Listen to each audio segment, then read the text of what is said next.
Eran las 3 de la mañana cuando mi teléfono sonó. Del otro lado de la línea escuché la voz temblorosa de mi nieta.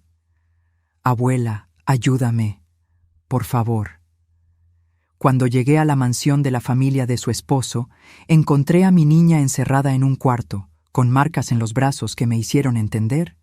Le había fallado, pero aún había tiempo de hacer justicia. Antes de continuar, díganme en los comentarios, ¿desde qué país están viendo este video? Me encanta saber de dónde son. Mi nombre es Guadalupe Santos. Tengo 68 años, y por toda mi vida fui conocida como esa mujer que no se deja de nadie. Mi esposo solía decir que nací con un sentido de justicia tan fuerte que a veces asustaba a la gente. Tal vez tenía razón. Después de que perdí a mi hija Mariana en un accidente de auto en la Ciudad de México hace 10 años, me prometí a mí misma que cuidaría de Jimena, mi nieta, con uñas y dientes. Ella tenía apenas 15 años cuando quedó huérfana, y desde entonces se convirtió en la razón de mi existencia. Crié a Jimena sola después de que mi esposo falleció 2 años después del accidente de Mariana. No fue fácil. Una viuda de 60 años intentando entender los dramas de una adolescente, pero hicimos que funcionara. Siempre tuvimos una relación muy cercana. Ella me contaba todo, o al menos eso creía yo. Pasábamos las tardes platicando sobre la escuela, sobre sueños, sobre la vida. Yo estaba presente en cada festival escolar, en cada graduación, en cada momento importante. Jimena creció linda e inteligente. Se graduó de administración con notas excelentes, consiguió un buen empleo en una empresa de consultoría. A los 26 años estaba construyendo una carrera sólida, tenía un círculo de amigos fieles y parecía feliz. Me enorgullecía tanto de ella. Veía a mi hija Mariana en cada sonrisa, en cada gesto. Era como si una parte de Mariana aún estuviera viva a través de Jimena. Fue en una fiesta de fin de año de la empresa que Jimena conoció a Santiago de la Vega. Recuerdo cuando llegó a casa esa noche, con los ojos brillando, hablando sobre el hombre increíble que había conocido. Santiago era gerente financiero de una empresa socia. Según Jimena, era caballeroso, educado, ambicioso. Venía de una familia importante, los de la Vega, dueños de una red de clínicas médicas particulares repartidas por 3 estados: Jalisco, Nuevo León y Puebla. La primera vez que conocí a Santiago fue en una cena que Jimena organizó en casa, 2 meses después de que empezaron a andar. Llegó puntualmente, trayéndome flores y un vino caro. Era realmente guapo, bien vestido, con ese aire de quien creció acostumbrado a lo mejor que el dinero puede comprar. Hablaba con educación, preguntó sobre mi vida. Pareció genuinamente interesado en conocerme. Pero algo en sus ojos me incomodaba, un vacío que no podía identificar. Cuando sonreía, la sonrisa no llegaba a sus ojos. Cuando hablaba de amor por Jimena, las palabras parecían ensayadas, como si estuviera recitando diálogos de una novela. Intenté ignorar esa sensación. Al final, Jimena estaba tan feliz. ¿Quién era yo para echar a perder eso con paranoias de vieja? En los meses siguientes, intenté conocer mejor a Santiago y a su familia. Fui invitada a cenar a la mansión de los de la Vega algunas veces. La propiedad era impresionante. Hectáreas de jardines perfectamente cuidados en las afueras de la ciudad. Una casa que parecía sacada de revista de arquitectura. La madre de Santiago, Victoria de la Vega, era una mujer alta y elegante, con el cabello perfectamente peinado y ropa de diseñador. Me trataba con una educación fría, ese tipo de cortesía que deja claro que no eres bienvenida, pero los buenos modales impiden que lo digan abiertamente. El padre de Santiago, Ricardo de la Vega, era un hombre ocupado que apenas aparecía durante las visitas. Cuando aparecía, hablaba principalmente de negocios, de la expansión de las clínicas, de utilidades e inversiones. La familia entera parecía obsesionada con el estatus, con las apariencias, con mantener una imagen impecable ante la sociedad. Intenté hablar con Jimena sobre mis preocupaciones. Elegí un sábado por la tarde, cuando estábamos comiendo juntas, solo nosotros dos. «Mija», empecé cuidadosamente, «¿estás segura de lo de Santiago? Su familia parece muy diferente a nosotros». Jimena se rió, tocando mi mano con cariño. Abuela, estás exagerando. Sé que tienen dinero y que eso puede ser intimidante, pero Santiago me ama de verdad. Él no es como su familia. Es diferente, más sensible, más humano. ¿Y su mamá? Victoria no parece aceptarte muy bien. Solo necesita tiempo para conocerme mejor. Es una mujer que está acostumbrada a cierto tipo de vida, a ciertos estándares. Pero Santiago dice que me va a terminar queriendo, que solo necesito ser paciente. Yo quería creerle, quería tanto estar equivocada sobre esa familia. Jimena era todo lo que me quedaba en el mundo. Si ella era feliz, yo debería estar feliz también, ¿verdad? La propuesta de matrimonio llegó 6 meses después de que empezaron su noviazgo. Santiago organizó una fiesta sorpresa en un restaurante carísimo de Polanco. Invitó a amigos y familia. Se hincó con un anillo de diamante que debía costar más de lo que yo ganaba en un año. Jimena dijo que sí, llorando de felicidad, y todos aplaudieron. Yo estaba allí, sonriendo, pero mi corazón estaba apretado. Algo me decía que estaba a punto de perder a mi nieta. Pero, ¿cómo podría decir eso sin parecer la abuela controladora que quería arruinar su felicidad? Los preparativos de la boda fueron intensos. Victoria prácticamente se adueñó de todo, contratando a los mejores banqueteros, eligiendo cada detalle. Jimena apenas tenía voz en las decisiones. Cuando intentaba opinar, Victoria educadamente la ignoraba o explicaba por qué su idea no era adecuada para una boda de la familia de la Vega. Recuerdo una discusión particularmente tensa sobre el vestido de novia. Jimena quería algo sencillo y elegante. Victoria insistió en un vestido extravagante, lleno de bordados y pedrería. «Tienes que entender, querida», dijo Victoria con esa sonrisa fría. «Esta boda no es solo sobre ustedes dos. Es sobre la familia, sobre mantener nuestro nivel. La gente espera cierto grado de ostentación». Jimena cedió. Como siempre cedía cuando la presión era demasiada.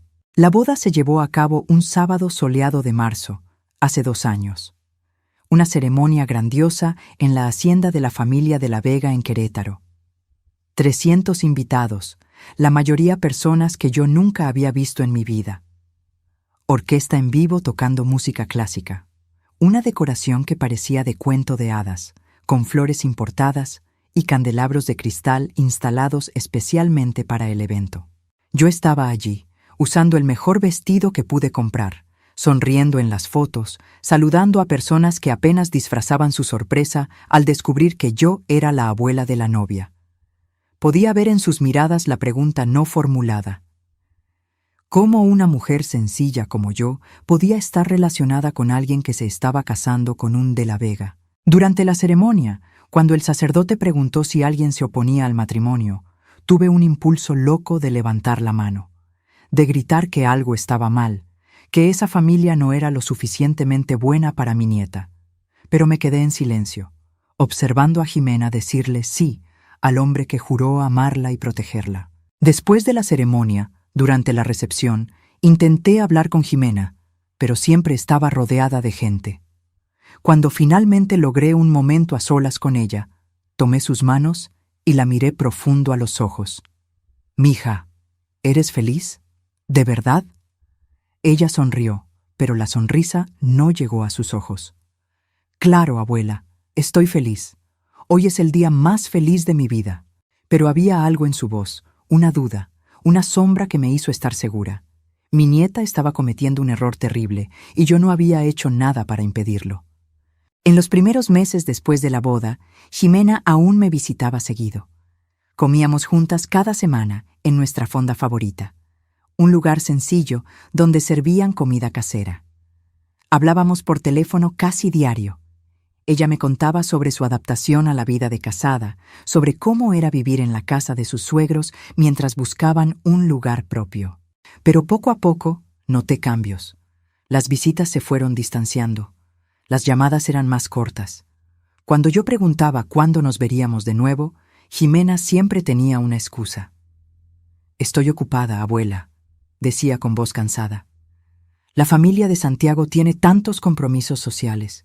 Cenas, eventos de caridad, reuniones. Tú entiendes, ¿no? Es parte de su vida». Yo entendía, pero no me gustaba.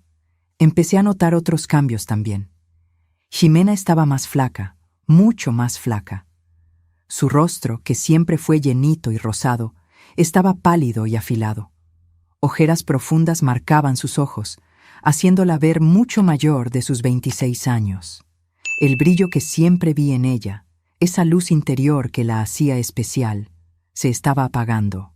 ¿Estás bien, mija?, le pregunté durante una de nuestras raras comidas, como 4 meses después de la boda. «Estás muy delgada. ¿Estás comiendo bien?»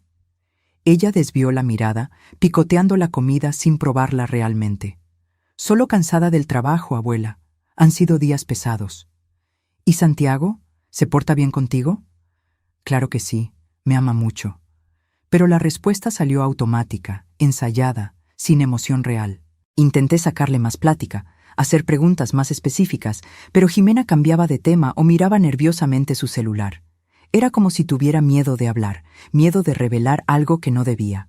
3 meses después, Ximena dejó de trabajar en la consultoría. Me llamó para avisarme, con una voz extrañamente monótona. «Fue decisión nuestra, abuela», explicó cuando la cuestioné. «Santiago cree que es mejor que me dedique a los proyectos de la familia. Tienen planes de expansión para las clínicas y quieren que me involucre». «Pero tú amabas tu trabajo», protesté. «Trabajaste tanto para llegar a donde estabas. Las cosas cambian cuando te casas. Tengo que hacer lo que es mejor para mi matrimonio, para la familia». Esas palabras no eran de ella. Eran palabras que alguien había puesto en su boca, forzándola a repetirlas hasta creérselas. Las semanas se convirtieron en meses, y mi contacto con Ximena fue disminuyendo progresivamente hasta prácticamente desaparecer. Cuando llamaba a su celular, muchas veces era la suegra, Victoria de la Vega, quien contestaba con esa voz helada y controlada. «Hola, Guadalupe», decía siempre, como si me estuviera haciendo un favor inmenso al contestar mi llamada. «Ximena está descansando ahorita.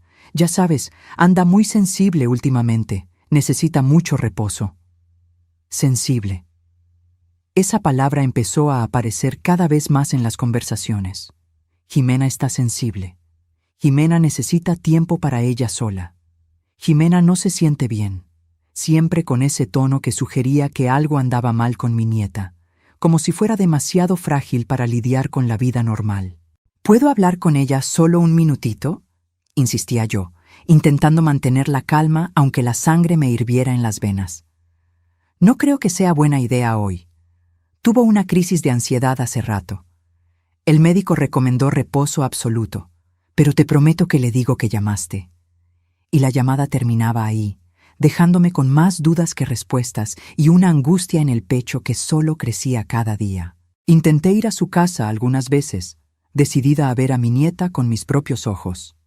La propiedad de los de la Vega estaba a 1 hora de mi casa, en un fraccionamiento privado de lujo rodeado de muros altos y seguridad extrema. Era el tipo de lugar donde la gente común como yo claramente no era bienvenida.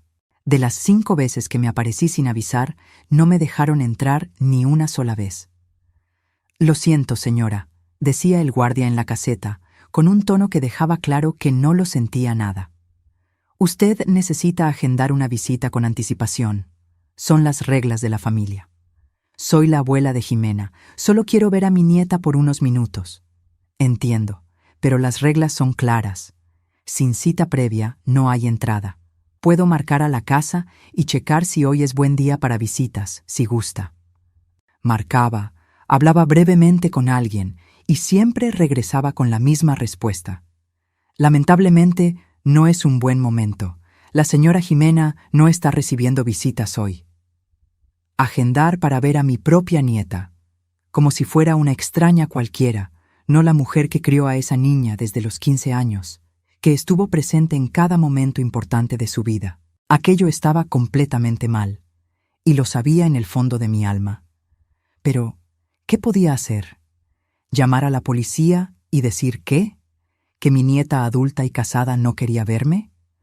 ¿Que la familia del esposo estaba siendo grosera conmigo? No había delito en eso, solo una creciente sensación de que algo terrible estaba pasando y yo estaba impotente para impedirlo. Empecé a hacer preguntas, a investigar por mi cuenta. Llamé a excompañeras de trabajo de Ximena, personas que ella consideraba amigas. Todas me dijeron lo mismo. Ximena simplemente dejó de aparecer un día. No contestó más correos, no tomó más llamadas, se borró por completo de sus vidas. Intenté seguir en contacto, doña Lupe, me dijo Patty, que había sido la mejor amiga de Ximena en la empresa. Le mandé mensajes, le llamé, hasta fui a su casa una vez, pero el esposo me recibió en la puerta y me dijo que Ximena ya no quería amistades del pasado, que estaba enfocada en su nueva vida. Fue raro, ¿sabe? No parecía algo que Ximena diría. Intenté hablar con otras amigas de ella, amigas de la carrera, de la prepa. La mayoría había perdido el contacto también. Ximena cambió después de que se casó, doña Lupe, me dijo Julia, que conocía a Ximena desde los 17. Parecía otra persona las pocas veces que logré hablar con ella. Y a Santiago no le gustaba que saliera sola. Siempre ponía pretextos para que no fuera a nuestras reuniones. Al final, dejamos de invitarla. Mi sangre hervía con cada plática. Conocía bien las señales de una relación abusiva. Había pasado 30 años trabajando como trabajadora social antes de jubilarme, ayudando a mujeres a escapar de situaciones de violencia doméstica. Conocía los patrones: aislamiento de la familia y amigos, control sobre la vida social, cambios drásticos de comportamiento. Pero nunca, ni en mis peores pesadillas, imaginé que mi propia nieta estaría viviendo ese infierno. Y lo peor era que no podía llegar a ella.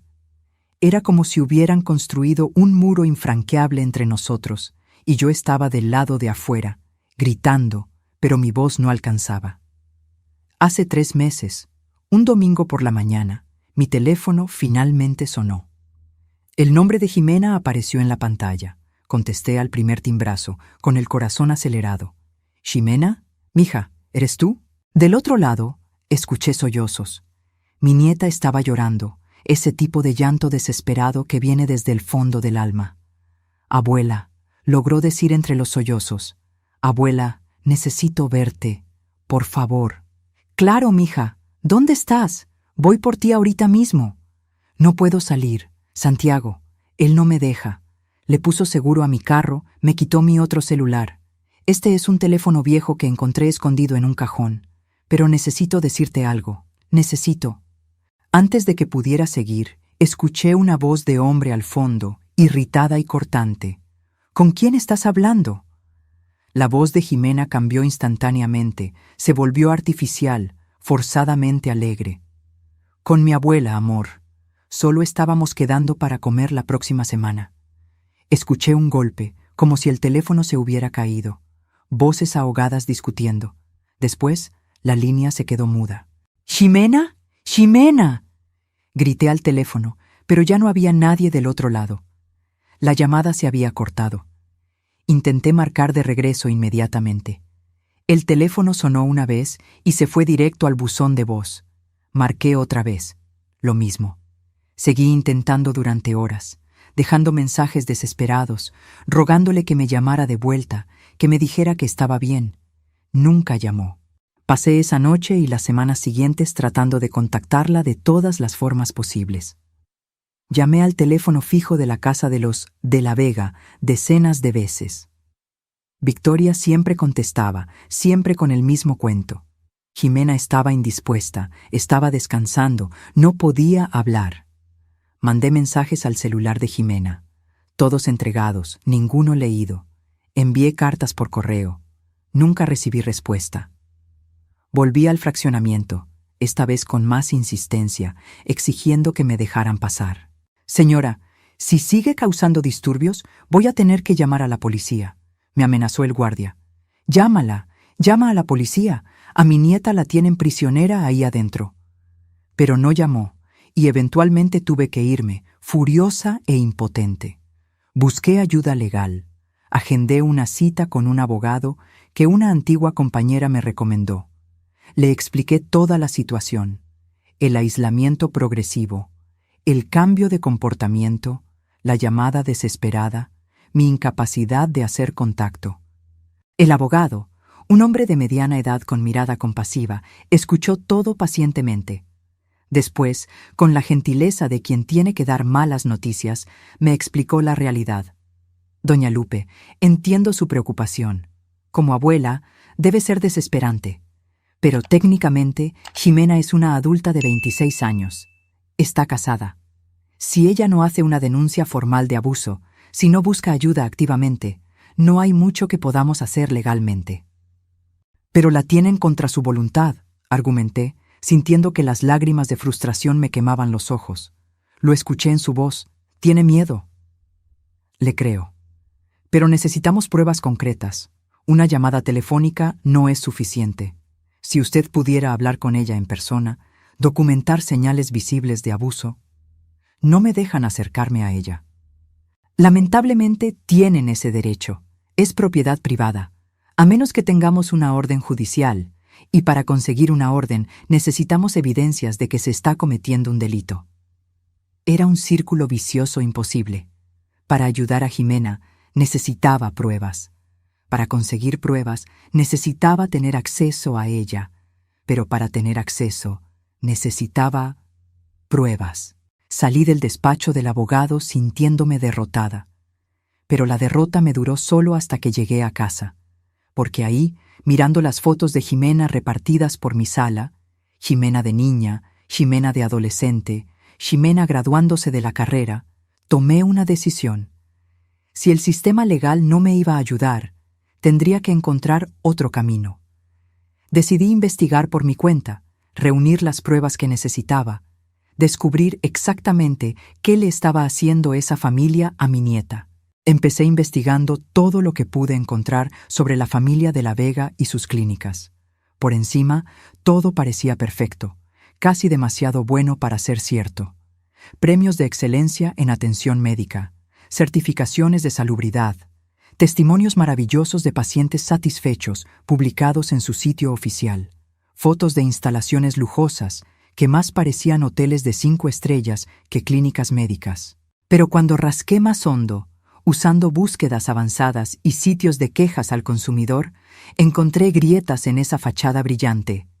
Había quejas viejas, la mayoría borradas o marcadas como resueltas, pero aún visibles en páginas archivadas de Internet.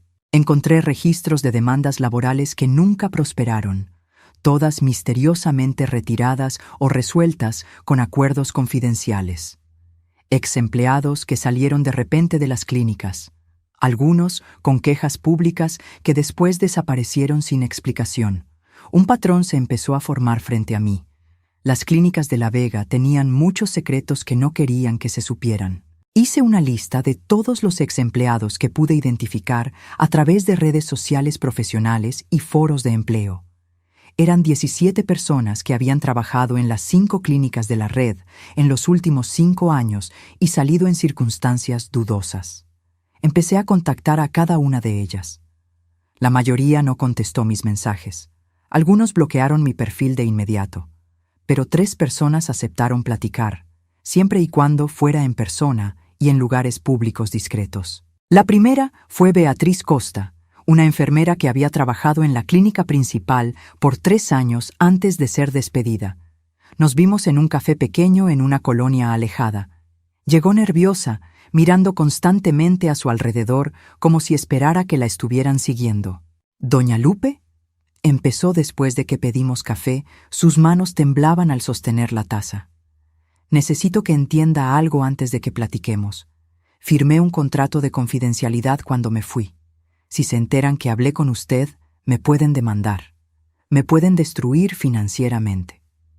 Entiendo el riesgo que está corriendo, y le agradezco inmensamente que haya aceptado hablar conmigo. Respiró hondo, le dio un trago largo al café y empezó a hablar. Esa familia es peligrosa, doña Lupe. Tienen nexos con jueces, delegados, políticos importantes. Vi cosas terribles pasando en esas clínicas, pero cuando intenté denunciar internamente, me corrieron al día siguiente. Me inventaron una acusación de robo de medicamentos. Yo nunca me he robado nada en mi vida. ¿Qué tipo de cosas vio? Miró a su alrededor otra vez antes de seguir, bajando la voz casi a un susurro.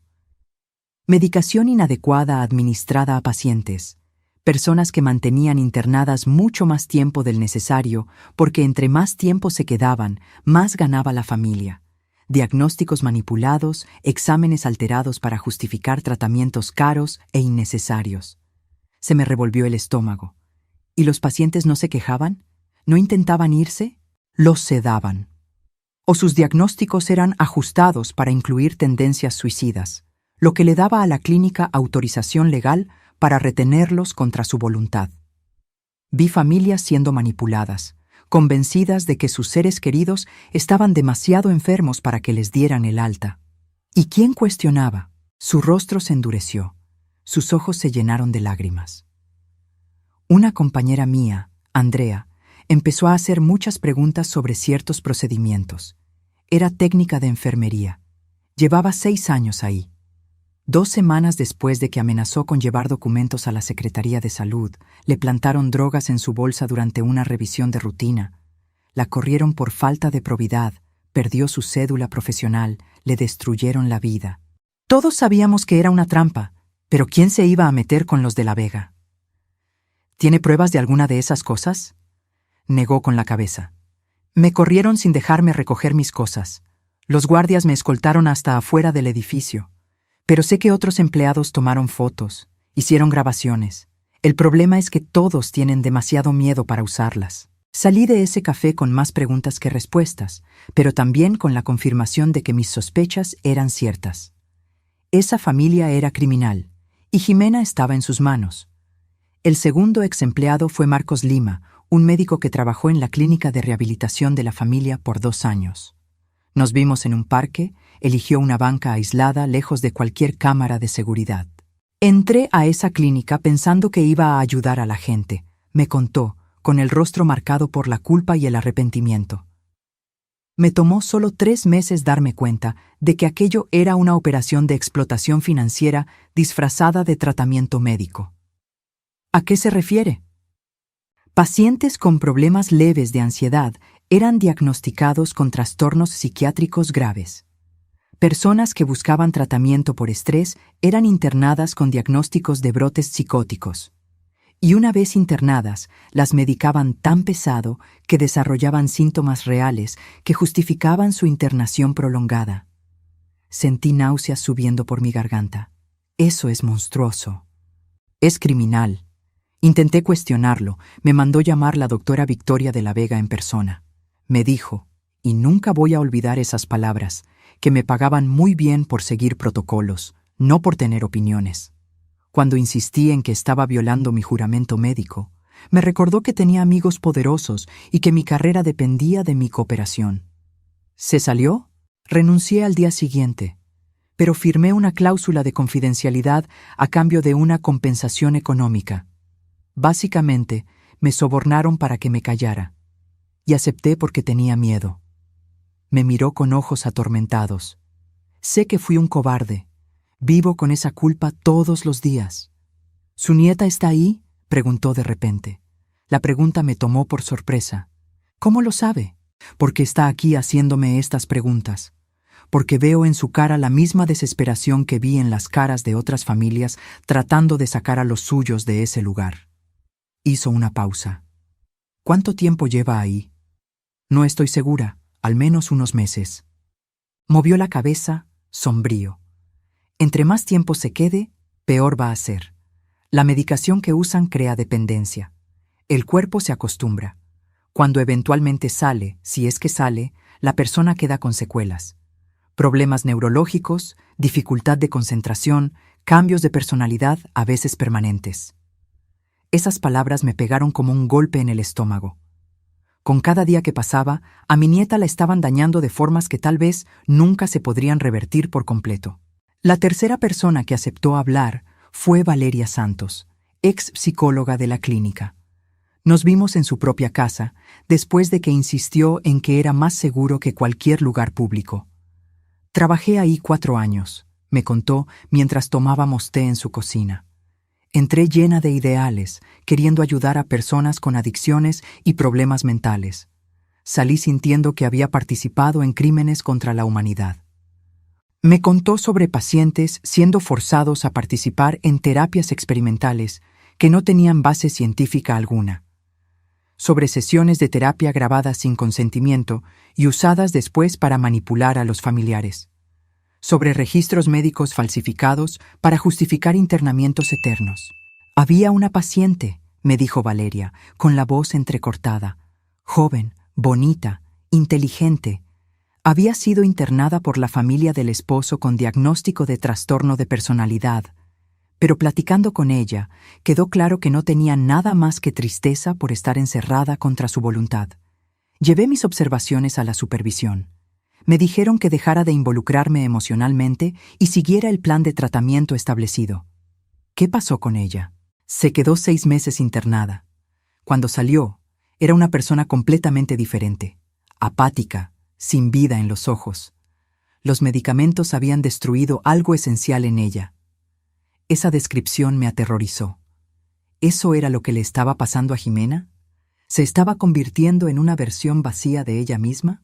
Pasé las semanas siguientes procesando toda esa información, tratando de decidir cuál sería mi siguiente paso. Tenía evidencias anecdóticas, testimonios de exempleados, pero nada lo suficientemente concreto para llevar a las autoridades, especialmente considerando que la familia de la Vega tenía conexiones dentro de esas mismas autoridades. Fue entonces cuando recibí un mensaje que cambió todo. Era de un número desconocido, enviado por una aplicación de mensajes encriptados. Doña Lupe, soy amiga de Jimena. Trabajo en la clínica donde está ella. No puedo hablar mucho, pero ella la necesita. Urgente. Están planeando trasladarla a otra unidad lejos de aquí, tal vez a Valle de Bravo. Por favor, sáquela de ahí pronto. Mi corazón se aceleró. Contesté de inmediato. ¿Quién eres? ¿Cómo conseguiste mi contacto? No importa. Lo que importa es que Jimena está en peligro. Ella me dio su número hace meses. Me hizo prometer que le avisaría si las cosas empeoraban. Empeoraron mucho. Vaya por ella. ¿Dónde está exactamente? Clínica de recuperación en Cuernavaca, 3er piso, ala oeste. Pero tiene que ser rápido. Mañana puede ser demasiado tarde. La plática terminó ahí. La persona bloqueó el número y desapareció. Pero yo tenía lo que necesitaba: la ubicación de Jimena y la urgencia para actuar. Pasé esa noche sin dormir, planeando. Sabía que no tenía tiempo para juntar más pruebas, para intentar otra vez la vía legal. Si Jimena estaba a punto de ser trasladada, necesitaba actuar de inmediato. Y si eso significaba romper la ley, que así fuera. Llamé a un investigador privado que una excompañera de trabajo me había recomendado. Le expliqué la situación de forma resumida por teléfono. Aceptó verse conmigo a la mañana siguiente. Carlos Ferreira era un hombre de unos 50 años, expolicía que había abierto su propia agencia de investigación después de jubilarse. Nos vimos en un café cerca de mi casa y le conté todo. Cada detalle, desde la boda de Jimena hasta el mensaje misterioso que recibí. Escuchó en silencio, tomando notas de vez en cuando. Cuando terminé, se quedó pensativo un momento antes de hablar. Doña Lupe, tengo que ser honesto con usted. Lo que me está pidiendo es ilegal. Irrumpir en una propiedad privada, sacar a una paciente internada, aunque sea su nieta. Eso puede traerle un proceso penal. Puede ir a la cárcel. Lo sé, pero no voy a dejar a mi nieta en ese lugar ni un día más. Si me meten presa, que así sea. Al menos podré dormir sabiendo que intenté salvarla. Estudió mi cara, buscando dudas. No encontró ninguna. Está bien, la voy a ayudar, pero vamos a hacerlo bien, con planeación. Una acción impulsiva solo va a empeorar las cosas. Pasamos el resto de ese día y todo el día siguiente planeando meticulosamente. Carlos consiguió planos básicos del edificio de la clínica a través de registros públicos de construcción. Identificamos posibles puntos de entrada, rutas de escape, horarios de menos movimiento. El turno de la madrugada siempre es el más vulnerable, explicó Carlos. Menos empleados, guardias más relajados, entre las 2 y las 4 de la mañana es nuestra mejor ventana. Pero había un problema. ¿Cómo pasar la seguridad de la entrada? La clínica tenía portones eléctricos, cámaras, guardias armados. No era un lugar al que simplemente pudieras entrar por la fuerza. Fue cuando a Carlos se le ocurrió una idea.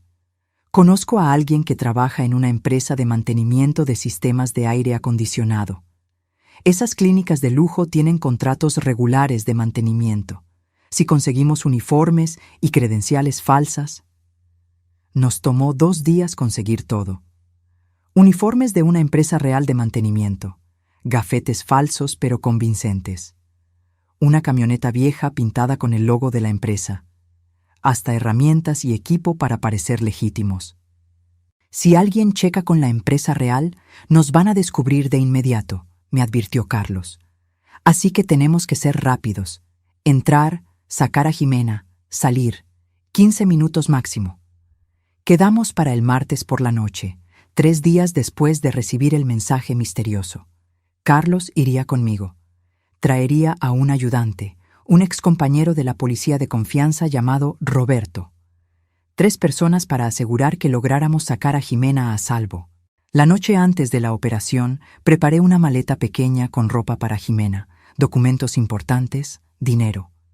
Preparé un escondite, la casa de Teresa, mi amiga de 40 años de amistad, que aceptó refugiarnos sin hacer preguntas. También escribí una carta, por si algo salía mal, por si me arrestaban o algo peor. Expliqué todo lo que había descubierto sobre la familia de la Vega. Enlisté los nombres de todas las personas que me habían dado información.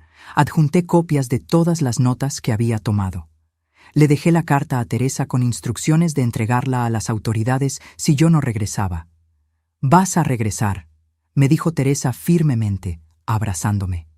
«Vas a traer a Jimena y todo va a salir bien». Yo quería creerle. Llegó el martes. Pasé el día tratando de mantener la calma, pero mi corazón no dejaba de latir fuerte.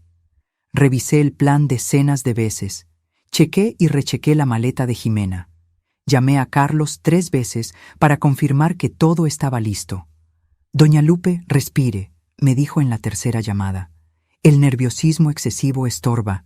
Necesita estar enfocada esta noche». Tenía razón. Me obligué a meditar, algo que no hacía hace años. Me senté en silencio en la sala, mirando las fotos de Jimena, pidiéndole a Dios que me diera fuerzas para hacer lo que tenía que hacer. A las 11 de la noche, Carlos pasó por mí. Roberto ya estaba en la camioneta, uniformado. Yo me puse mi uniforme también. Pantalón cargo azul marino, camisa con el logo de la empresa de mantenimiento.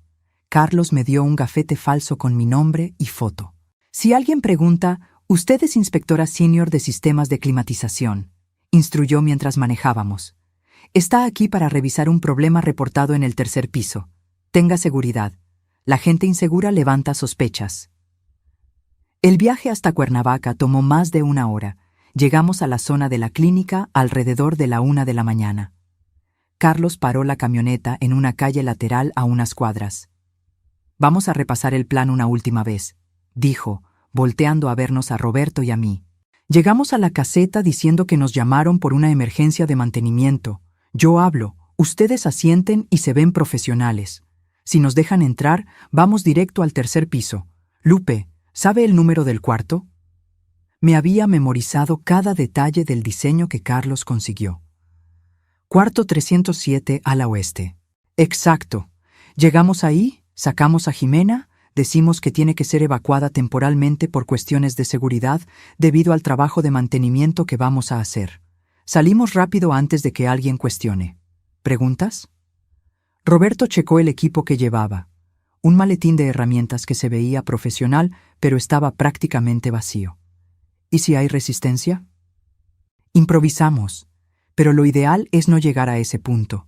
Violencia solo en último caso absoluto para proteger a doña Lupe o a Jimena. Respiré hondo. Estoy lista. Manejamos hasta el portón de la clínica. Era una estructura imponente, metal negro con detalles dorados.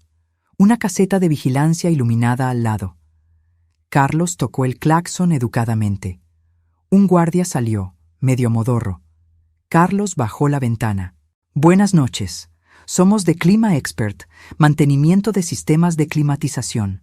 Recibimos un reporte de emergencia por falla en el sistema del tercer piso. El guardia frunció el ceño. No tengo aviso de mantenimiento programado. Es una emergencia. Carlos mantuvo el tono profesional pero firme. El sistema de monitoreo remoto detectó una falla crítica. Si no se corrige en las próximas horas, todo el piso se puede quedar sin aire acondicionado. Con pacientes internados, me imagino que no quieren correr ese riesgo. Funcionó. Mencionar a pacientes en riesgo siempre ponía nerviosos a los empleados de salud sobre su responsabilidad. El guardia dudó. Luego tomó un teléfono y marcó a alguien adentro de la clínica. Habló brevemente, miró nuestra camioneta, nuestros uniformes. Colgó. Pueden pasar, pero necesito registrar la visita. Identificaciones de todos. Mostramos nuestros gafetes falsos. Anotó la información en una bitácora. Luego abrió el portón. Estaciónense a un lado. Entrada de personal. Alguien los va a recibir ahí. El portón se cerró detrás de nosotros. Ya no había marcha atrás. Carlos estacionó donde le indicaron. Bajamos de la camioneta con nuestros maletines de herramientas. Una enfermera nos esperaba en la puerta. Se veía molesta por haber sido despertada. ¿Cuál es el problema exactamente?, preguntó sin preámbulos.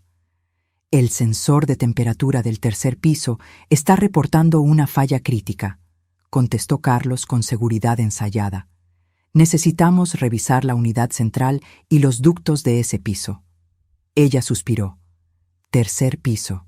Síganme. Entramos al edificio. El interior era lujoso, más parecido a un hotel que a una clínica. Piso de mármol, candelabros, arte en las paredes. Seguimos a la enfermera hasta el elevador. Traten de no hacer mucho ruido, pidió mientras el elevador subía. Los pacientes están durmiendo. Claro, dije yo, forzando mi voz a sonar calmada. El elevador se detuvo en el tercer piso. Las puertas se abrieron a un pasillo silencioso, iluminado solo por luces de emergencia. El control de enfermería a la izquierda, pasillos extendiéndose a ambos lados. El cuarto de máquinas está allá. La enfermera señaló al fondo del pasillo derecho. ¿Necesitan ayuda o pueden solos? Podemos solos, gracias, dijo Carlos. Solo necesitamos acceso al piso. Nos puede tomar unos 30 minutos. Estaré en el control si necesitan algo. Ella bostezó y se alejó. Esperamos a que nos diera la espalda. Entonces Carlos nos miró a Roberto y a mí. Ahora. Nos movimos silenciosamente por el pasillo hacia el ala oeste. Mi corazón latía tan fuerte que estaba segura de que todos en el edificio podían oírlo. Pasamos por varias puertas de cuartos, todas cerradas. De adentro se oían ronquidos suaves, toses ocasionales, el ruido de máquinas médicas. El cuarto 307 estaba al final del pasillo, exactamente donde la información misteriosa había indicado. Había una placa en la puerta. De la Vega, X, internación de largo plazo. Ver el nombre de Jimena ahí, categorizada como paciente de largo plazo, me hizo sentir una furia que nunca había experimentado. Mi nieta no estaba enferma. Era una prisionera. Carlos intentó abrir la perilla. Cerrada, como esperábamos. Miró a Roberto, quien ya estaba abriendo su maletín y sacando herramientas para forzar cerraduras. En menos de un minuto, escuchamos el clic suave del cerrojo siendo vencido. Abrimos la puerta despacio. El cuarto estaba oscuro. Solo una luz débil venía del baño. Había una cama en el centro, y en ella un bulto pequeño cubierto por sábanas. Entré primero. Mis ojos se ajustaban a la oscuridad. Me acerqué a la cama. —¿Ximena? Susurré. La forma se movió.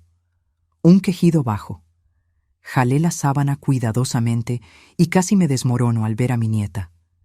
Jimena estaba acostada de lado en posición fetal, tan delgada que parecía una niña bajo las sábanas. Su rostro estaba pálido como el papel. El cabello largo y brillante que siempre tuvo estaba sin vida, quebradizo.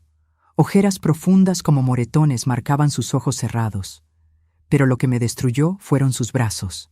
Marcas circulares cubrían ambos antebrazos en filas organizadas y deliberadas. quemaduras, algunas recientes y rojas, otras cicatrizadas en blanco. Alguien lo había hecho metódicamente, repetidamente, a lo largo de semanas o meses. Dios mío, susurré, las lágrimas escurriendo por mi cara. Toqué suavemente su hombro. Ximena, mija, despierta, soy tu abuela. Parpadeó lentamente. Sus ojos trataban de enfocarme en la oscuridad. Estaba claramente bajo el efecto de una medicación pesada. «¿Abuela?», murmuró, con la voz arrastrada y confundida. «¿Tú? ¿Estás aquí? ¿O estoy soñando otra vez?» «No es un sueño, mija. Vine a sacarte de aquí». Lágrimas empezaron a rodar por su cara. «No me puedo ir. Siempre me encuentran, siempre me traen de vuelta. Esta vez no.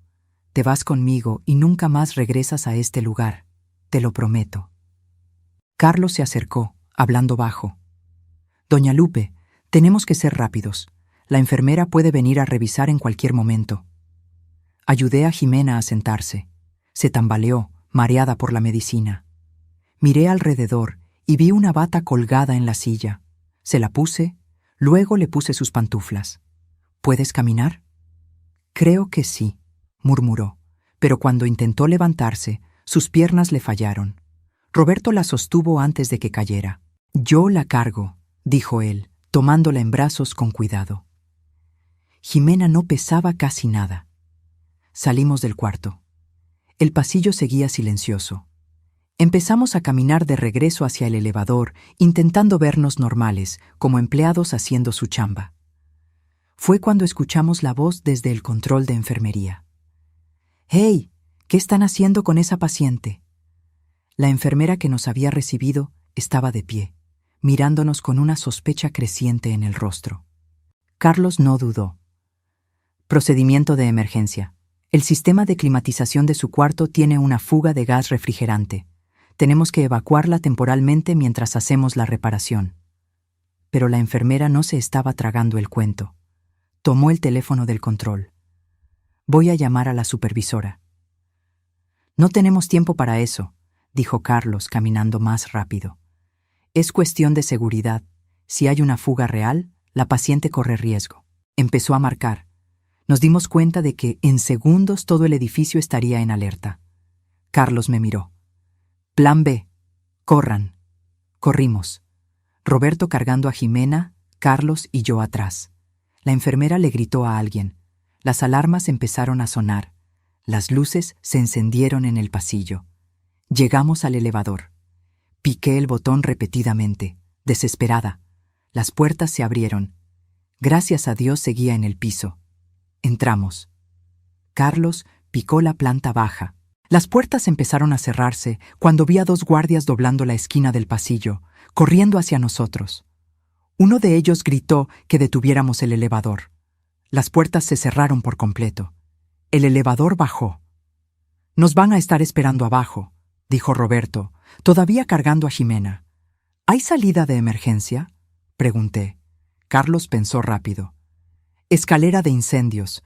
Vamos a salir en el primer piso y buscamos». El elevador llegó al primer piso. Las puertas se abrieron a un pasillo vacío, pero oíamos voces y pasos pesados viniendo de algún lugar cercano. «Por aquí», susurró Carlos, señalando un pasillo a la derecha. Lo seguimos, tratando de mantenernos rápidos pero silenciosos. Encontramos el letrero de salida de emergencia. Una puerta de metal al final del pasillo.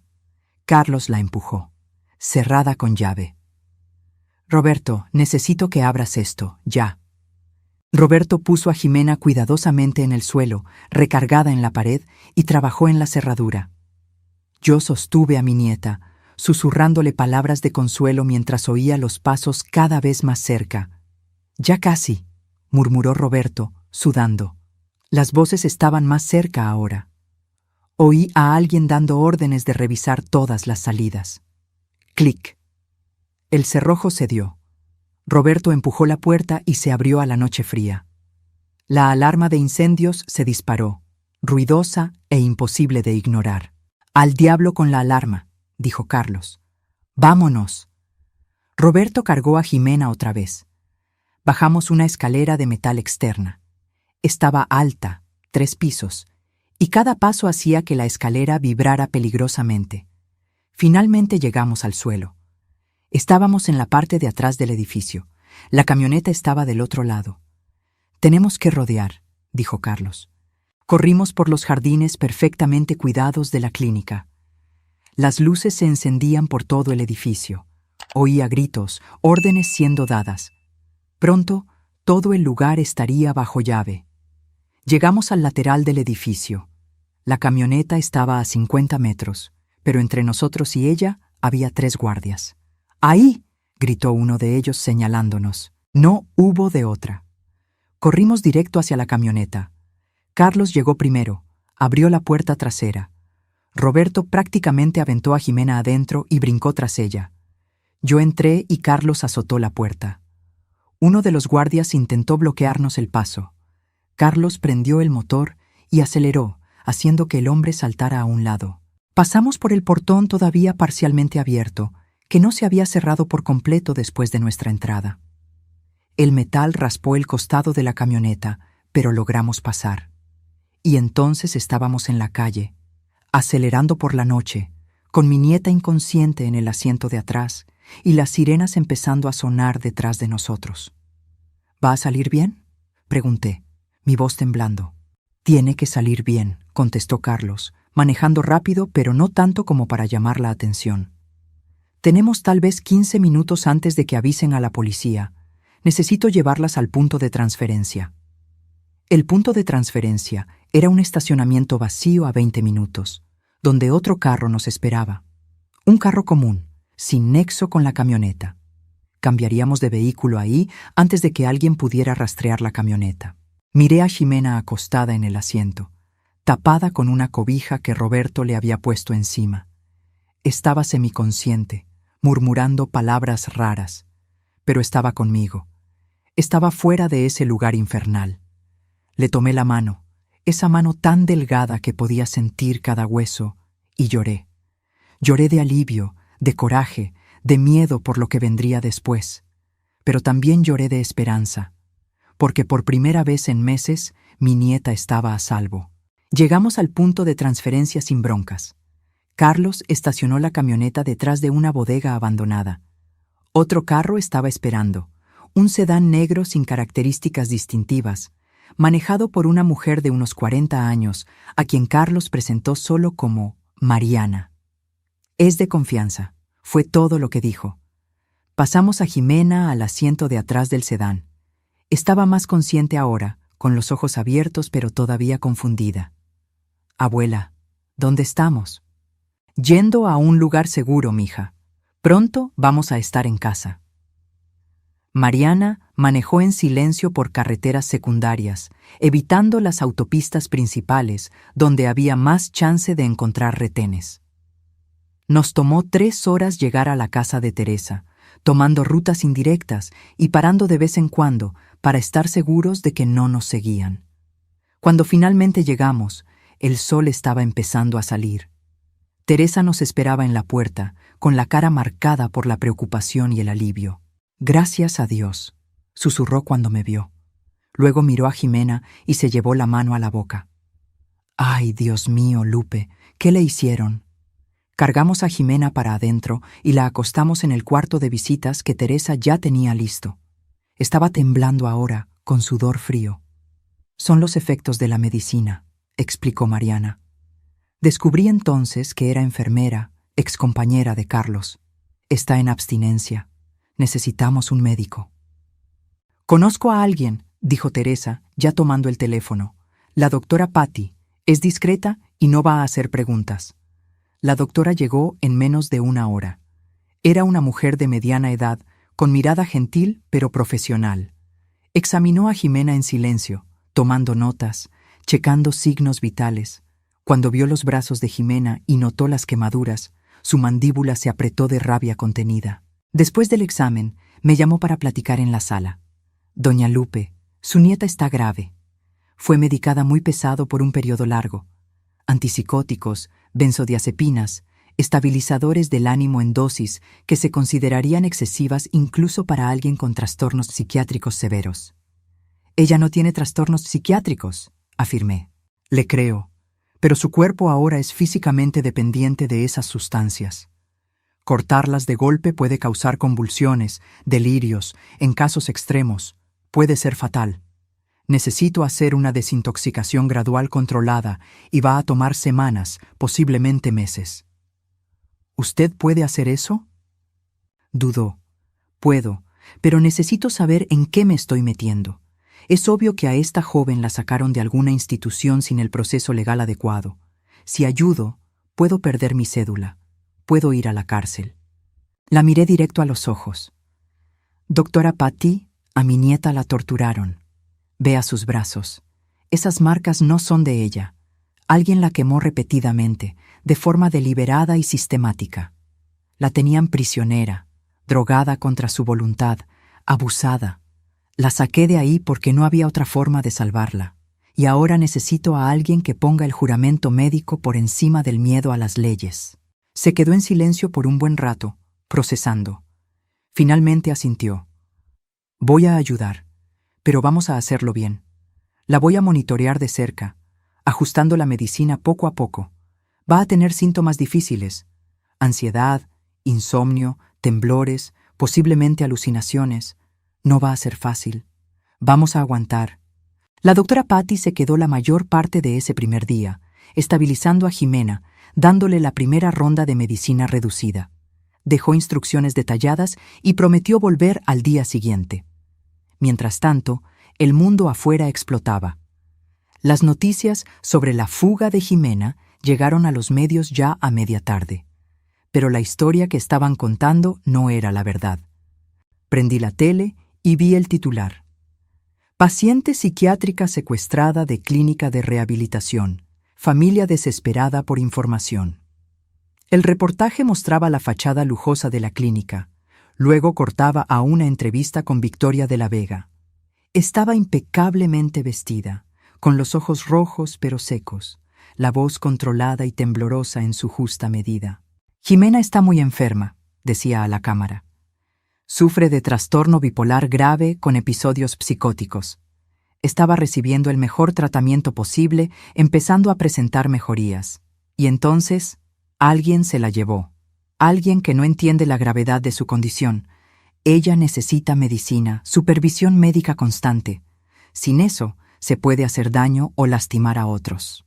El reportaje luego mostraba a Santiago, mi yerno, sentado en una sala elegante con la cabeza entre las manos. Cuando miró a la cámara, sus ojos estaban rojos e hinchados.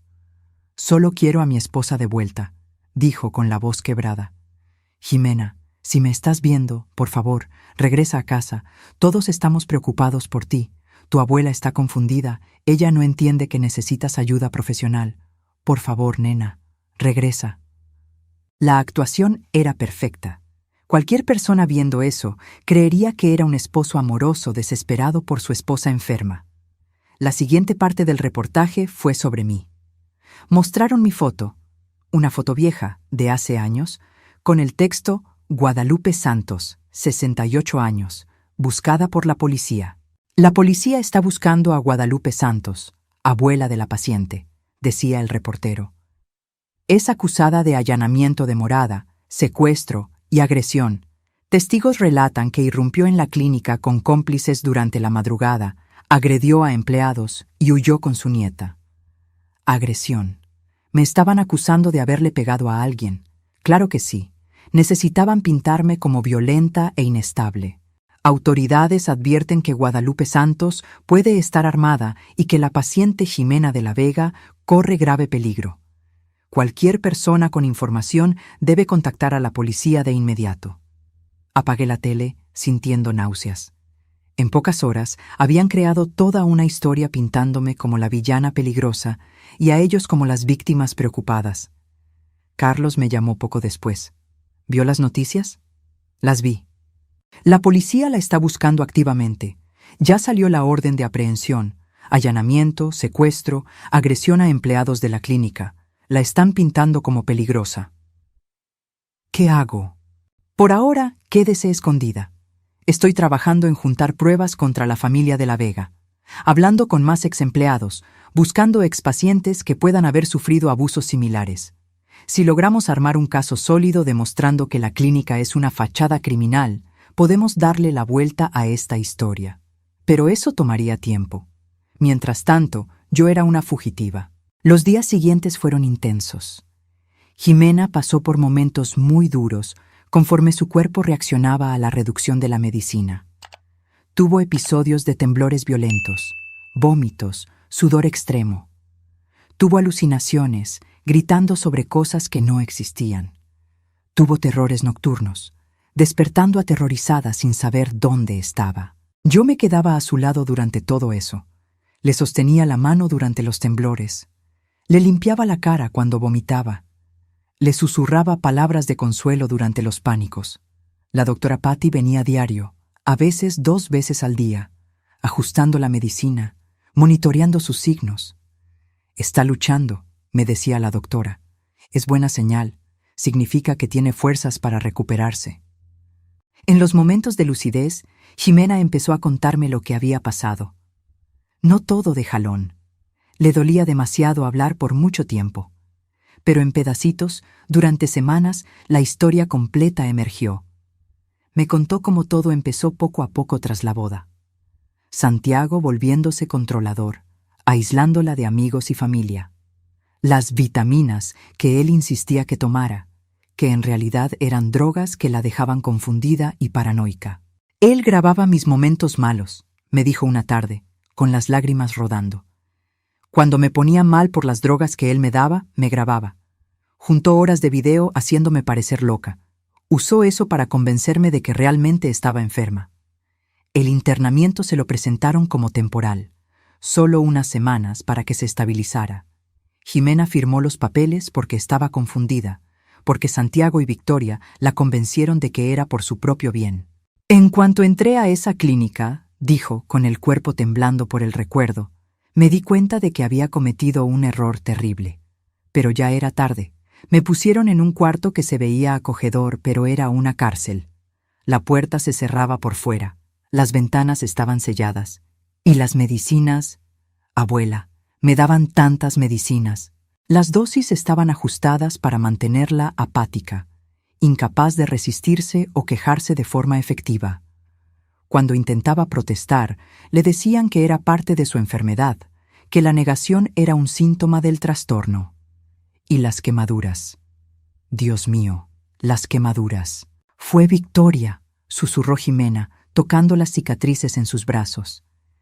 Decía que era terapia de aversión, le llamaba, que el dolor me ayudaría a conectarme de nuevo con la realidad. Pero era tortura, abuela, pura tortura. Me quemaba los brazos con colillas de cigarro mientras me hacía repetir que estaba agradecida por la ayuda de la familia, que yo estaba enferma y los necesitaba. Escuché esas confesiones aguantando la rabia con todas mis fuerzas. Quería gritar, quería llorar, quería encontrar a Victoria de la Vega y hacerle pagar por cada segundo de dolor que le causó a mi nieta.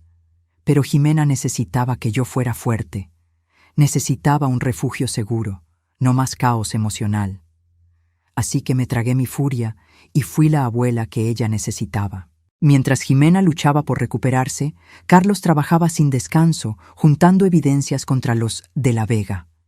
Había logrado contacto con otros 6 expacientes de las clínicas, todos con historias perturbadoramente parecidas a la de Jimena. Una joven de 22 años, Beatriz, había sido internada por su propia madre que quería controlar su herencia.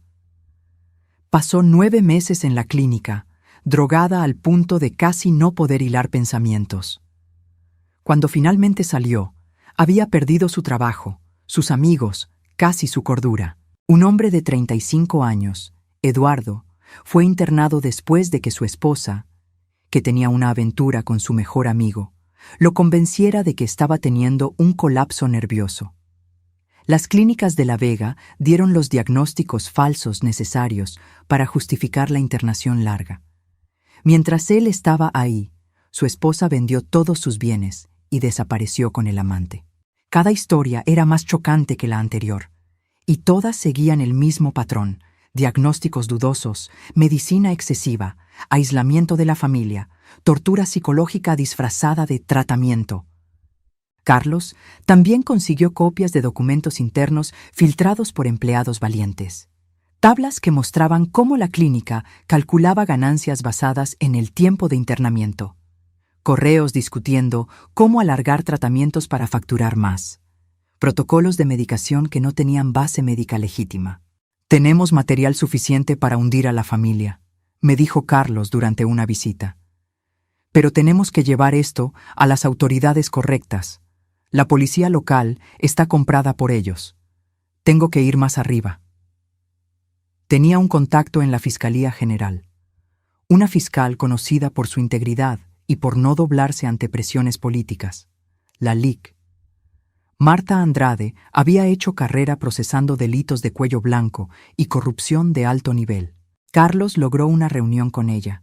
Le llevó todas las evidencias que había juntado, incluyendo testimonios grabados de las víctimas que aceptaron hablar. Cuando regresó de esa reunión, se veía renovado. Va a investigar. Dijo que tiene evidencias suficientes para abrir una carpeta de investigación criminal completa. Fraude sistemático, abuso de pacientes, corrupción de autoridades. Va a tomar unas semanas armar el caso formalmente, pero me aseguró que los de La Vega van a responder. ¿Y qué pasa conmigo? ¿La orden de aprehensión? Carlos dudó. Técnicamente, todavía tiene que responder por los cargos, pero la fiscal entiende el contexto. Dijo que cuando el caso salga a la luz, sus acciones se van a ver de forma diferente. Todavía puede haber consecuencias legales, pero nada comparado con lo que ellos van a enfrentar. No era el perdón total que yo esperaba, pero era algo. 3 semanas después del rescate, Jimena tuvo su primer día realmente bueno. Despertó por la mañana con los ojos enfocados, la mente clara. Bajó a la cocina donde Teresa y yo tomábamos café. «Buenos días», dijo, y su voz sonaba como ella misma por primera vez en meses. Me levanté tan rápido que casi tiró la silla y fui a abrazarla. «Mija, ¿cómo te sientes?» «Todavía un poco mareada. Todavía me dan temblores a veces, pero mi cabeza está clara. Puedo pensar otra vez, abuela. De veras puedo pensar». Lloramos juntas ahí en la cocina, y Teresa se nos unió. Era un momento pequeño, pero significaba todo. En los días siguientes, Jimena siguió mejorando. La doctora Patty estaba impresionada con su progreso. Es fuerte, más fuerte que la mayoría de la gente que pasa por lo que ella pasó. Salió a su madre, dije con orgullo. Mi Mariana también era una guerrera. Un mes después del rescate, las cosas empezaron a moverse rápido. La Fiscalía llevó a cabo operativos simultáneos en las 5 clínicas de la red de La Vega. Fueron de madrugada, con órdenes judiciales para asegurar documentos, computadoras, registros médicos. Las imágenes llegaron a las noticias. Policías entrando a las clínicas con cajas y cajas de evidencia. Pacientes siendo trasladados a otras instituciones para una evaluación independiente de sus diagnósticos y tratamientos. Y detenciones. Santiago de la Vega fue arrestado en su casa a las 6 de la mañana, todavía en pijama. Las cámaras captaron el momento en que lo subían a la patrulla, con la cara pálida de la impresión. Victoria de la Vega fue arrestada en la sede administrativa de las clínicas. A diferencia de su hijo, no mostró impresión. Mantuvo esa expresión fría y superior, incluso esposada, como si aquello fuera solo una molestia temporal. Ricardo de la Vega, el patriarca, intentó huir. Lo agarraron en el aeropuerto de la Ciudad de México tratando de subirse a un vuelo privado hacia Centroamérica. Su arresto fue particularmente satisfactorio de ver. 6 médicos fueron arrestados también, acusados de complicidad en el esquema. 2 administradores. 3 enfermeros que participaban activamente en los abusos. La historia cambió de la noche a la mañana. De repente, ya no era la abuela desequilibrada que secuestró a la nieta enferma. Era la heroína que expuso una red criminal de proporciones espantosas. Jimena ya no era la paciente psiquiátrica fugitiva. Era la víctima valiente que sobrevivió a abusos inimaginables. Reporteros trataron de encontrarme. Querían entrevistas exclusivas, querían oír la historia completa. Rechacé todas. No me interesaba la fama, solo quería que mi nieta se recuperara y que los de la Vega pagaran por lo que hicieron. 2 semanas después de los arrestos, me entregué a la policía según lo acordado con la fiscal. Fui acusada formalmente de allanamiento de morada y retiro no autorizado de paciente internado. Los cargos de agresión fueron retirados cuando se probó que no le había pegado a nadie. Aquello había sido puro invento. Mi abogado, un joven defensor público llamado Pablo que creyó en mi causa desde el principio, argumentó que mis acciones estaban justificadas por estado de necesidad y legítima defensa de un tercero. Mi clienta actuó para salvar a su nieta de un peligro inmediato y real, le dijo al juez durante la audiencia. Jimena de la Vega estaba siendo torturada, drogada ilegalmente, retenida prisionera. Guadalupe Santos no es una criminal, es una heroína. Cualquier abuela en su lugar habría hecho lo mismo. El juez, una mujer de unos 60 años con mirada severa pero no injusta, escuchó todos los argumentos. Escuchó también el testimonio de Jimena, quien insistió en presentarse, aunque todavía se estaba recuperando. Ver a mi nieta en el estrado, con la voz todavía temblorosa pero firme, contando cada detalle de lo que sufrió, fue uno de los momentos más orgullosos y más dolorosos de mi vida. Cuando el juez dictó sentencia, sentí que un peso se me quitaba de encima. Doña Guadalupe Santos claramente violó la ley al entrar a la propiedad de la clínica. Sin embargo, las circunstancias extraordinarias de este caso, junto con la evidencia clara y convincente de que la víctima estaba de hecho en peligro inmediato de daño serio, reducen considerablemente su culpabilidad. Considerando también que la señora no tiene antecedentes penales y actuó por un motivo noble, la sentencia será 6 meses de servicio comunitario y 2 años de libertad condicional. La orden de aprehensión queda revocada. Salí de ese juzgado sin esposas, ante el alivio visible de Jimena que estaba en el público. Bajó corriendo y me abrazó. Ya acabó, abuela. Finalmente, acabó. Pero no había acabado del todo todavía. El juicio de los de la Vega tardó casi 1 año en empezar. Fue un espectáculo mediático que dominó las noticias por meses. Cada día traía nuevas revelaciones horribles. Otras víctimas empezaron a aparecer. Gente que había pasado por las clínicas años atrás y nunca habló por miedo o vergüenza. El número creció a casi 50 expacientes relatando abusos parecidos. Familias de pacientes que habían muerto bajo el cuidado de las clínicas empezaron a hacer preguntas. Se revisaron autopsias. Se reabrieron investigaciones. 3 muertes que habían sido clasificadas como suicidio fueron reclasificadas como homicidio tras pruebas de que las víctimas habían sido medicadas a la fuerza hasta la sobredosis. El juicio en sí fue brutal para Jimena. Tuvo que testificar, tuvo que volver a contar cada detalle de su calvario, tuvo que mostrar sus cicatrices al jurado, explicar cada quemadura, cada abuso. Yo estuve ahí todos los días, en la primera fila, dándole fuerzas en silencio. Y ella estuvo increíble, fuerte, clara, firme incluso cuando los abogados de la defensa trataron de desacreditarla. Santiago intentó alegar que no sabía de todo el esquema, que solo seguía órdenes de su madre, pero los correos y mensajes de texto que fueron asegurados probaban que era un participante activo. Había mensajes de él discutiendo con Victoria qué medicinas usar para mantener a Jimena bajo control. Correos sugiriendo subir las dosis cuando ella mostraba resistencia excesiva. Victoria de la Vega no mostró remordimiento ni una sola vez durante todo el juicio. Cuando finalmente tuvo chance de hablar, mantuvo su postura fría y de superioridad. Hicimos lo que era necesario para ayudar a gente enferma, declaró. Si algunos no apreciaron nuestros métodos, lo lamento por ellos, pero nuestras intenciones eran puras, nuestros resultados efectivos. Esta persecución es injusta. La fiscal Marta Andrade destruyó esa defensa sistemáticamente. Presentó evidencia tras evidencia de dolo deliberado. Mostró las tablas de ganancias, los protocolos abusivos, los testimonios de decenas de víctimas, los registros de muertes sospechosas. El veredicto llegó una tarde lluviosa de noviembre. Culpables, todos, en todos los cargos. Victoria de la Vega, 25 años de prisión por fraude, abuso de pacientes, tortura, 3 cargos de homicidio y asociación delictuosa.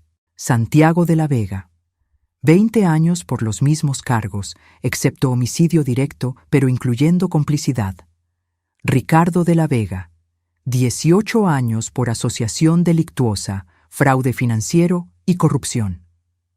Los médicos involucrados recibieron entre 10 y 15 años cada uno, además de perder permanentemente sus cédulas profesionales. Todos los bienes de la familia fueron decomisados. Las clínicas fueron cerradas permanentemente. Se estableció un fondo de compensación de millones de pesos para las víctimas, dinero que salió de la venta de los activos de la familia. Cuando el juez dio el martillazo final, sentí como si un peso inmenso que cargaba hace más de un año finalmente se hubiera levantado. Justicia. Se había hecho verdadera justicia. Los meses que siguieron al juicio fueron de sanación. Para Jimena, para mí, para todas las víctimas que finalmente podían empezar a reconstruir sus vidas. Jimena siguió en terapia, esta vez con profesionales de verdad, que la ayudaron a procesar el trauma.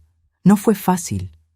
Hubo recaídas, momentos en que la ansiedad y las pesadillas regresaban con todo, pero luchó. Y poco a poco fue recuperando pedazos de ella misma que pensábamos perdidos para siempre. 1 año y medio después del rescate, Jimena volvió a estudiar. Decidió hacer una maestría en psicología con enfoque en traumas de abuso institucional. Quiero ayudar a otras personas que pasaron por lo que yo pasé, me dijo. Quiero convertir este dolor en algo útil. Me puse tan orgullosa que lloré. También empezó a hablar públicamente sobre su experiencia. No fue fácil para ella exponerse así, pero sintió que era importante. Su historia ayudó a inspirar reformas en las regulaciones de clínicas psiquiátricas en todo el país. Se aprobaron nuevas leyes exigiendo una vigilancia más estricta, protocolos más claros para internamientos involuntarios, mecanismos de denuncia más accesibles para pacientes. En cuanto a mí, a mis 70 años ahora, descubrí una nueva vocación. Empecé a trabajar con una ONG que ayuda a víctimas de abuso familiar e institucional. Uso mi historia para demostrar que nunca es tarde para luchar, que una persona decidida puede hacer la diferencia. Recibimos cartas cada semana. Familias que pasaron por situaciones parecidas, agradeciendo que hayamos expuesto el esquema de los de la Vega. Gente pidiendo ayuda para sacar a sus seres queridos de situaciones abusivas. Hacemos lo que podemos, conectando familias con abogados, con grupos de apoyo, con recursos. Jimena conoció a alguien nuevo, Pedro, un joven profesor que conoció en la universidad. Él sabe todo lo que ella pasó y la apoya incondicionalmente. Es gentil con ella de formas que Santiago nunca fue, paciente con sus momentos difíciles, orgulloso de su fuerza. Cuando Jimena me contó que estaba saliendo con él, me preocupé al principio. ¿Estás segura de que estás lista?, le pregunté. Sonrió. Esa sonrisa genuina que se había ido por tanto tiempo, pero que ahora regresó. Sí, abuela, y esta vez te prometo que te voy a escuchar si tienes dudas sobre él. Conocí a Pedro en una comida unas semanas después. Vi cómo trataba a Jimena, con respeto, con cuidado, como igual. Vi cómo le brillaban los ojos a ella cuando lo miraba, y supe que esta vez era de verdad. La familia de la Vega está acabada. Victoria está presa y va a morir en la cárcel. Tiene casi 70 años y su sentencia asegura que nunca volverá a ser libre. Santiago va a salir cuando tenga 60 años, un hombre viejo sin familia, sin dinero, sin reputación. Ricardo tuvo un derrame en prisión y está en un área médica, parcialmente paralizado. Mucha gente me dice que debería sentir lástima por ellos, que debería perdonarlos, pero no los perdono. No lo que le hicieron a mi nieta, no a las otras 50 víctimas, no a las 3 personas que murieron bajo su cuidado. Hay consecuencias por el mal que hacemos en el mundo, y ellos están viviendo las suyas. Hoy, 3 años después de esa noche en que entré a la clínica, Jimena y yo estamos sentadas en el jardín de nuestra casa. Compramos juntas una casa modesta en un barrio tranquilo de la Ciudad de México. Es pequeña comparada con la mansión de los de la Vega, pero es nuestra, libre de recuerdos feos. Jimena está leyendo un libro para un curso que está tomando. La miro, el cabello brillante otra vez, el rostro con un color sano, un peso normal. Y apenas puedo creer que sea la misma joven que encontré en ese cuarto de clínica, casi inconsciente y llena de quemaduras. ¿En qué piensas, abuela?, me pregunta notando mi mirada. En lo fuerte que eres, en lo orgullosa que estoy de ti. Sonríe y cierra el libro. Solo lo logré por ti. Tú nunca te rendiste conmigo incluso cuando yo ya me había rendido conmigo misma. Nunca me rendiría. Eres todo lo que me queda de tu madre. Mi mamá estaría orgullosa de ti también, ¿sabes? Por lo que hiciste, por cómo luchaste. Creo que sí estaría. Mariana siempre fue una luchadora también. Ella habría hecho lo mismo por Jimena. Miro las cicatrices en los brazos de Jimena, visibles cuando estira los brazos para alcanzar agua. Ya no las esconde. Dice que son recordatorios de que sobrevivió, que son marcas de victoria y no de vergüenza. Esta historia, nuestra historia, no es sobre heroísmo, es sobre amor, sobre nunca rendirse con la gente que amamos, sin importar qué tan imposible parezca la situación. Es sobre confiar en nuestras corazonadas cuando algo anda mal. Si hay una lección que aprendí en estos 70 años de vida, es esta. El mal prospera cuando la gente buena se queda callada, cuando vemos una injusticia y no hacemos nada, cuando elegimos nuestra seguridad por encima de la seguridad de otros. Yo pude haberme quedado callada. Pude haber aceptado las explicaciones de los de la Vega. Pude haber creído que Jimena de veras estaba enferma y que yo estaba de paranoica. Pude haberme convencido de que no era mi lugar meterme en un matrimonio adulto. Pero no lo hice. Confié en mi instinto, investigué, luché. Y gracias a eso, mi nieta está viva y libre. Para cualquier persona leyendo o escuchando esta historia, para cualquier abuela, madre, padre, hermano, amigo que siente que algo anda mal con alguien que ama, confía en ese sentimiento. No ignores las señales. No aceptes explicaciones fáciles cuando tu corazón te está gritando que algo está mal. Haz preguntas. Investiga. Si es necesario, actúa. Aunque parezca una locura, aunque todos digan que estás exagerando, porque podrías tener razón, y tu acción podría salvar una vida. A los 70 años, descubrí que la edad es solo un número, que una señora frágil puede ser increíblemente fuerte cuando tiene que proteger a quien ama, que el valor no es la falta de miedo, es actuar a pesar del miedo. Descubrí que los sistemas fallan, que la gente con poder a veces es corrupta, que la justicia no siempre llega fácil, pero también descubrí que vale la pena luchar por ella. Siempre vale la pena. Y descubrí que el amor de una abuela por su nieta es una fuerza más poderosa que cualquier institución, cualquier familia rica, cualquier obstáculo que el mundo ponga enfrente. Jimena cierra el libro por completo y se levanta. ¿Quieres que te prepare un té, abuela? Sí, mija. La veo entrar a la casa, caminando con seguridad, sin tambalearse, sin la influencia de drogas. Una mujer joven y sana de 29 años, con toda la vida por delante, con sueños, planes, un futuro. Y sé, en el fondo de mi corazón, que hice lo correcto. El camino no fue fácil. Rompí leyes, arriesgué mi libertad. Pasé noches sin dormir por el miedo de lo que podía pasar, pero valió cada segundo de terror, cada momento de duda, porque mi nieta está en casa, está a salvo, se está curando, y los monstruos que la lastimaron están donde deben estar, tras las rejas, pagando por sus crímenes. Esta es mi historia. La historia de cómo una abuela de 68 años enfrentó a una familia poderosa y ganó. No porque sea especial o extraordinaria, sino porque amé lo suficiente como para no rendirme. Y si yo pude hacerlo, tú también puedes. Sea cual sea tu batalla, sea quien sea a quien tengas que proteger. Tienes esa fuerza dentro de ti. Solo tienes que tener el valor de usarla. Nunca es demasiado tarde para luchar. Nunca es demasiado tarde para salvar a quien amas. Recuérdalo. Si esta historia tocó tu corazón de alguna forma, por favor, dale like a este video. Suscríbete al canal y activa la campanita para no perderte nuestras próximas historias. Tus comentarios significan mucho para nosotros. Comparte tus reflexiones abajo. Y si quieres apoyar todavía más este trabajo, considera hacerte miembro del canal. Tu contribución nos ayuda a seguir trayendo historias reales e impactantes como esta. Historias que necesitan ser contadas. Historias que pueden hacer la diferencia en la vida de alguien. Muchas gracias por haber visto hasta el final. Eso significa que esta historia resonó contigo.